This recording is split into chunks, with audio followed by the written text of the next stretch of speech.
A new immigration ruling could change what happens when some non-citizens leave the U.S., even with permission to travel.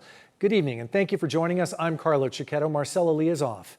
The ruling on what's known as advance parole could mean some immigrants previously allowed to leave and return to the U.S.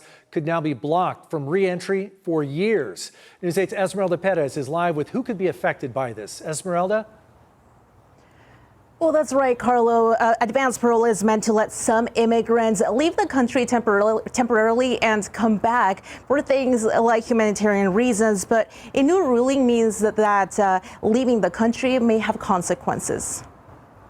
This decision yesterday overturns a 2012 decision which allowed DACA individuals or individuals with unlawful presence in the United States to be able to apply for advance parole and leave temporarily without triggering that unlawful presence bar. Advance parole is a document from U.S. Citizenship and Immigration Services. It's granted in advance so people can travel without putting their status at risk. The Board of Immigration Appeals overturned this long-standing rule.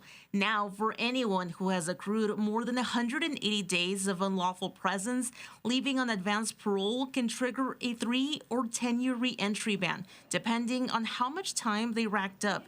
The new rule applies going forward, not to past trips. Essentially, you just have to assume that advance parole is dead. Immigration attorney Saman Nasseri says anyone who already holds advance parole should think twice before using it. He says people with pending adjustment applications and expired visas could also get caught in what he calls a gray area. If you have overstayed into the United States over 180 days and you leave the country and come back in, you are triggering a bar to your adjustment and you are not allowed to come back into the United States. You're out. And that could potentially have long-term consequences for people who later want to get legal status in the country. You have a 212 bar and you will not be allowed to adjust status. It does not count as a lawful entry anymore, and it does not waive the previous unlawful entry. USCIS spokesman Zach Collar says in part, quote, "This decision confirms a straightforward principle. Departing the United States means departing the United States.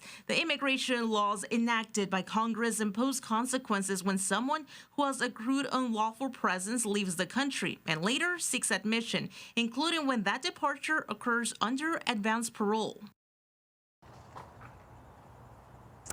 And Saman wants to make it clear that parole in place is different from advance parole. With parole in place, you don't have to leave the country. Now, as with advance parole, you do. I did reach out to the Department of Justice to find out what prompted this change in immigration policy. I'm still waiting to hear back. Of course, when we receive an update, we'll be sure to share that with you. Back to you, Carlo. Definitely people who are in that situation, something they need to know if they leave the country. That's for sure, Carlo. Thanks, Esmeralda.